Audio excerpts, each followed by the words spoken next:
मतलब विपक्ष का ये कहना है कि मतलब कुछ मोदी को बोलकर मतलब गलत काम करे। मोदी सोच रहे हैं ये प्रधानमंत्री ऐसे नहीं बन गए, 2-3 साल से मतलब 2-3 बार सत्ता जीत चुके हैं, इसलिए क्योंकि ये मोदी को फिर मतलब सब अनसपोर्ट करे कि गलत काम करे मोदी। ये मोदी सही काम कर रहे हैं। एक एजेंडा है विपक्ष क्या है कि वो सारे लोग जितने भी जैसे थाली चम्मच और सब मिल जाते हैं, ऐसे विपक्ष ने पूरा इंडिया बन के एक ग्रुप बना रखा है। उनको तो क्या है कि अगर कोई भी अचीवमेंट अगर होता है तो उसको क्रिटिसाइज ही करना है। उनका कोई एजेंडा नहीं है और ना ही वो है, वो बीजेपी मतलब जो देश तरक्की कर रहा है उससे चलते हैं। आज जैसे कि सूर्ययान लॉन्च होने जा रहा है, आदित्य L1 हम लॉन्च करने जा रहे हैं। इससे पहले हम चांद पर भी पहुंच चुके हैं, चंद्रयान 3 हमारा मिशन सक्सेसफुल हो गया है। तो एज अ भारतीय, एज अ यूथ, कितने ज्यादा आप प्राउड हैं? ये मुझे सुन के तो बहुत अच्छा लगा कि चंद्रयान 3 सक्सेसफुल हो गया। क्योंकि 3 बार में तो सक्सेसफुल हुआ, बट हुआ इंडिया अपने नाम तो दर्ज किया।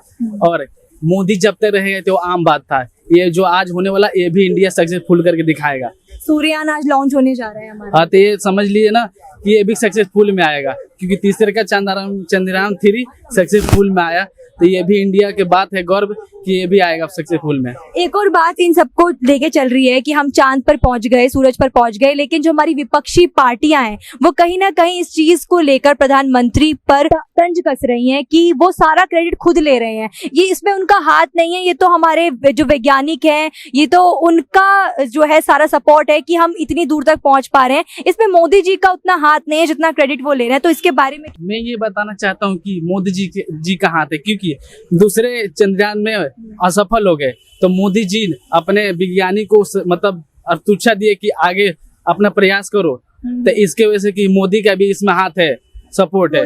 हाँ, तो कि मोदी जी अपना सपोर्ट दिए तब ये वैज्ञानिक अपना सफल तीसरा का मतलब कामयाब किए। तो आपको लगता है कि हाँ, कि मोदी जी जो क्रेडिट ले रहे हैं वो उनका क्रेडिट है, इसलिए वो ले रहे हैं? हाँ, मोदी जी का भी इसमें हाथ है और ये वैज्ञानिक है ना, मोदी जी के साथ मिलकर ये अपना तीसरा का चंद्रयान 3 सफल हुए। और G20 की बैठक भी जो है इतना प्राउड मोमेंट होने वाला है कि हम G20 की बैठक भी करने जा रहे हैं 8 से 10 सितंबर तक। देश विदेश के बड़े बड़े जो है राष्ट्रीय अध्यक्ष यहाँ पर आएंगे, सम्मिलित होंगे। तो उसके बारे में क्या कहना है? इसके बारे में हम कहना चाहते हैं तो ये तो सही बात है, भारत के लिए ये बैठक होना चाहिए। विदेश के लोग भी भारत में आए कि देखे भारत की माहौल क्या है, भारत में कैसे कैसे लोग हैं, भारत की व्यवहार क्या है, ये विदेश लोग को भी पता होना चाहिए भारत में कैसे लोग रहते हैं। इसके ऊपर भी बहुत सारी कंट्रोवर्सी चल रही है कि G20 बोल रहे हैं, G20 की बैठक जो हो रही है इसका श्रेय भी प्रधानमंत्री मोदी जी खुद ले रहे हैं। अब उनकी जगह कोई और मंत्री भी होता तो भी G20 की बैठक इधर ही होती, दिल्ली में होती। तो इसमें कोई इतनी बड़ी बात नहीं है जितना मोदी जी क्रेडिट ले रहे हैं। अब इस बारे में आप क्या कहना चाहेंगे विपक्षी पार्टियों? मतलब विपक्ष का ये कहना है कि मतलब कुछ मोदी को बोलकर मतलब गलत काम करे। मोदी सोच रहे हैं ये प्रधानमंत्री ऐसे नहीं बन गए, 2-3 साल से मतलब 2-3 बार सत्ता जीत चुके हैं, इसलिए क्योंकि ये मोदी को फिर मतलब सब अनसपोर्ट करे कि गलत काम करे मोदी। ये मोदी सही काम कर रहे हैं, भारत की आगे बढ़ाना चाहते हैं। चाइना अमेरिका कैसे आगे है, भारत भी उस रास्ता पे ले जाना चाहते हैं कि भारत अपने मंजिल तक पहुंच जाए, इसलिए मोदी जी कुछ बैठक कर रहे हैं G20 का। तो एक और सवाल कि 2024 आने वाला है, इलेक्शन दोबारा होने वाला है, तो क्या लगता है कि कौन सी पार्टी वापस आने वाली है? मुझे यही लगता है कि नौजवानों का सपोर्ट देखते हुए इस बार फिर मोदी आएगा, क्योंकि मोदी बहुत कुछ भारत को आगे ले गया, अभी ले जाएगा, इस बार भी मोदी ही आएगा। तो आपको लगता है 2024 में मोदी आएंगे, देश के युवा का जो सपोर्ट है वो मोदी जी को है? ये तो विपक्षी नेता कहते हैं मोदी जी कुछ नहीं किए, युवा जानता है मोदी जी क्या किए हैं। ठीक है, मेरे दिल में मोदी जी ऐसे नहीं है, उनके देखा हूँ काम क्या क्या करते हैं। क्यों मोदी सब लोग कहते हैं मोदी मोदी, इस बार 2024 में भी मोदी आएंगे। चलो, इन्होंने तो कह दिया मोदी आएंगे 2024 में। जैसे हमारा चंद्रयान 3 लॉन्च हो चुका है, तो एज अ भारतीय कितना ज्यादा ये प्राउड मोमेंट है आपके लिए कि हम चांद पर पहुंच चुके हैं? ये सबसे ज्यादा प्राउड मोमेंट है, क्योंकि अमेरिका, रूस और ये सारे फेल हो चुके हैं। रूस का जो नेलूर था वो भी फेल हो चुका है। फर्स्ट टाइम इंडिया ने ये मतलब अचीव किया है, तो ये इंडिया ने फर्स्ट टाइम इंडिया ने अचीव किया है सबसे पहले, तो ये हमारे लिए सबसे बहुत प्राउड मोमेंट है। अमेरिका, रूस और ये सारे जितने भी कंट्री हैं, जो डेवलप कंट्री आते हैं वो सारे ही फेल हो चुके हैं इसमें, तो इसीलिए हमारे लिए बहुत प्राउड का मोमेंट है ये चंद्रयान 3 का। और हम आज जो है वो सूर्ययान भी लॉन्च कर रहे हैं, तो हमारा देश एक जो है डेवलप कंट्री की ओर बढ़ रहा है और हम अच्छे अच्छे अचीवमेंट की ओर जा रहे हैं प्रधानमंत्री नरेंद्र मोदी के मार्गदर्शन में। तो एक और चीज जो है सामने आ रही है कि हम चांद पर जा रहे हैं, सूरज पर जा रहे हैं, लेकिन जो हमारी विपक्षी पार्टियां वो कहीं ना कहीं प्रधानमंत्री को आड़े हाथों ले रही है कि ये सारा काम तो है इसरो कर रहा है, तो प्रधानमंत्री मोदी जी आगे आकर सारा क्रेडिट क्यों ले रहे हैं, तो इस बारे में आपका क्या ख्याल है? ये विपक्ष का तो एक एजेंडा है। विपक्ष क्या है कि वो सारे लोग जितने भी जैसे थाली चम्मच और सब मिल जाते हैं, ऐसे विपक्ष ने पूरा इंडिया बन के एक ग्रुप बना रखा है। उनको तो क्या है कि अगर कोई भी अचीवमेंट अगर होता है तो उसको क्रिटिसाइज ही करना है। उनका कोई एजेंडा नहीं है और ना ही वो है। वो बीजेपी मतलब जो देश तरक्की कर रहा है उससे चलते हैं।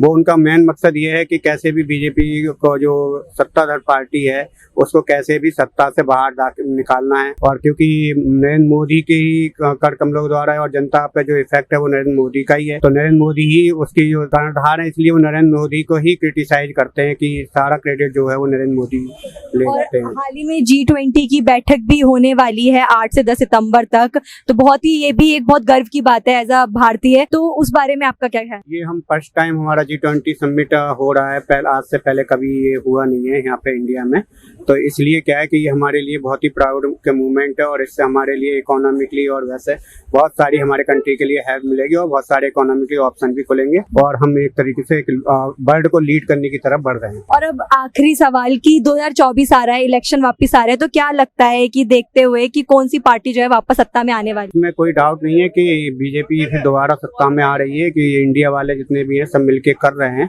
लेकिन इनकी कोशिश ये वही है कि ये अपने आप को जितने भी मुकदमे हैं या जिनने 420 जितने भी काम किए हैं, तो ये सब कोई ईडी है, किसी के पीछे सीबीआई है, तो ये इससे बचने के लिए एक गठबंधन बना रहे हैं जिससे कि जो सत्ताधारी पार्टी है बीजेपी बाहर हो जाए। हाँ, तो बाहर हो जाए, लेकिन ऐसा होगा नहीं क्योंकि पब्लिक आजकल जो क्या है कि हर पब्लिक में जितने भी बंदे हैं सारे के पास मीडिया है, वो मोबाइल से वो सब समझते हैं। अब पहले जैसा जमाना नहीं रहा कि कुछ समझते नहीं थे, किसी कहने से ही वोटिंग होती थी, वो सब अब जमाना जा चुका है। हर किसी को किसी के बारे में नॉलेज है, तो पब्लिक काफी समझदार है, वो इनके झांसे में नहीं आएगी। और बीजेपी हर टाइम मोदी रिटर्न बीजेपी वापस आने वाली है, आएगी, श्योर आएगी। तो इंडिया फाइनली मून पर भी पहुंच चुका है, चंद्रयान 3 लॉन्च हो चुका है, तो as a youth, as a Indian, आप कितना ज्यादा प्राउड मोमेंट है ये आप? एज अ इंडियन हम we are so proud of it. ऐसा ये इंडिया अपना पहला कंट्री है, ऐसा कभी हम इमेजिन नहीं करते कि वो कभी चांद में पहुंचेगा भी, and it's a very proud for us. और अब चांद पर चले गए, अब सूरज पर भी जाने वाले हैं, इसके बारे में क्या ख्याल है? क्योंकि आज आदित्य L1 मिशन जो है लॉन्च होने जा रहा है, सूरज पर भी जाने वाले हैं। जिस तरह हमारी कंट्री डेवलप कर रही है, तो आई थिंक जो हमारे इसरो टीम का ऑफकोर्स को अपना पूरा मेहनत करके अपना वो कर सकते हैं, जितना उनसे हो सकती है, of course we can do it. तो अब हम चांद पर भी जा रहे हैं, सूरज पर भी जा रहे हैं, तो एक और चीज जो है सबसे ज्यादा चल रही है कि जो पूरा क्रेडिट है ये प्राइम मिनिस्टर मोदी जी को मिल रहा है, तो ऐसा हमारी पॉलिटिकल पार्टीज कह रही हैं जो अपोजिशन में है, तो आपको क्या लगता है ये क्रेडिट जो है नरेंद्र मोदी जी को मिलना चाहिए, नहीं मिलना चाहिए, इसके बारे में क्या ख्याल है? क्योंकि इस बात पर बहुत सारी कंट्रोवर्सी भी चल रही है। मैं इसमें ये कहना चाहूँगी कि क्रेडिट ऑफकोर्स प्राइम मिनिस्टर को बनना चाहिए, उनको देना भी चाहिए, बट जो मोस्ट ऑफ द क्रेडिट है ये अपने इसरो टीम को जानी चाहिए, क्योंकि जो मेहनत करती है ऑलमोस्ट जो सब कुछ आज हम गए तो इनके कारण गए। तो फुल कहने का मतलब है कि इसरो को ज्यादा मिलना चाहिए, प्राइम मिनिस्टर को कम मिलना चाहिए, बनना भी चाहिए ऑफकोर्स। तो चलिए इसी बात पर एक और सवाल कि 2024 में इलेक्शन होने वाले हैं, तो क्या लगता है कि कौन सी पार्टी जो है इस बार बाजी मारने वाली है? मेरे हिसाब से जिस तरह प्रोपेगेंडा चल रहा है, ऑफकोर्स बीजेपी बीजेपी चलने वाली, आई थिंक वो ही जीतेगी।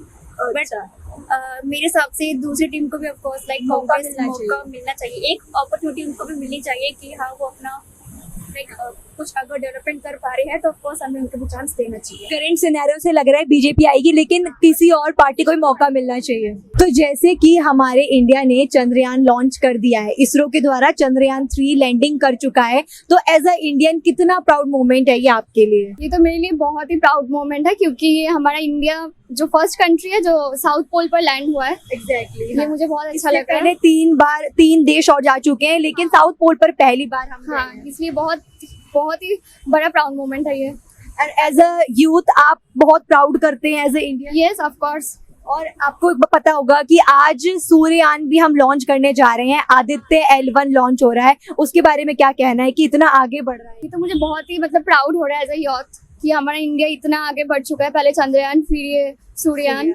सो आई एम वेरी प्राउड। तो ये दोनों ही मिशन हमारे लिए बहुत बड़े हैं, सबको पता है, चंद्रयान, सूर्ययान, लेकिन इसके अलावा एक और क्वेश्चन ये उठ रहा है जो हमारी पॉलिटिकल पार्टीज है अपोजिशन में और जो कुछ लोग हैं जो थोड़ा हेट और ट्रोल करते हैं, उनका कहना है कि ये नरेंद्र मोदी जी सारा क्रेडिट खुद ले रहे हैं, इसमें उनका कोई हाथ नहीं है, बार बार आके संबोधित करते हैं। तो इस बारे में आपका क्या ख्याल है कि जो ये इसरो ये लॉन्च कर रहा है, इसमें नरेंद्र मोदी जी जो क्रेडिट ले रहे हैं वो सही है या गलत है? अकॉर्डिंग टू मी ये तो बहुत ही सही है, क्योंकि एज अ प्राइम मिनिस्टर उनको ही क्रेडिट मिलना चाहिए, क्योंकि उनके बिना ये पॉसिबल होता नहीं। तो फॉर माई सेल्फ वो उसे ही क्रेडिट मिलना चाहिए प्राइम। तो आप अब 2024 में जो है इलेक्शन भी होने वाले हैं, अब दोबारा से बीजेपी आएगी, कांग्रेस आएगी, तो एज अ यूथ आप कौन सी पार्टी को वापस देखना चाहते हैं सत्ता में? अकॉर्डिंग टू मी मुझे अच्छा लगता है बीजेपी को। आप भी चाहती हैं बीजेपी, नरेंद्र मोदी जी दोबारा से प्राइम मिनिस्टर? बिल्कुल बिल्कुल। Thank you.